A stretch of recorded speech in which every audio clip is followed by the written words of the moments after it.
So now let's see how we can add links and emails inside of Thunderbird. So in order to add in links to emails, first of all, you need to go around and click on new message right here.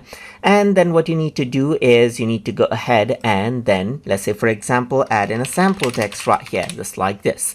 So now over here for this particular text, you can turn it into a link by going around onto the drop down menu right here and by clicking on link.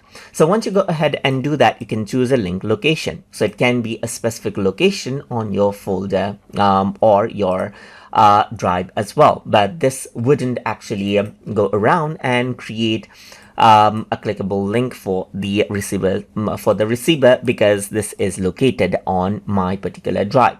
But what you can use for this is you can go around and type in, let's say for example, a URL right here, just like this. For example, youtube.com/tututube right here, and press OK, and then what happens is that this becomes a clickable text on the other user's end. And this is how you can go ahead and add in links. So you can go around and add in, let's say for example, Google right here, select it, and you can go around onto link right here, and on the link location you can type in www.google.com right here, just like this as well.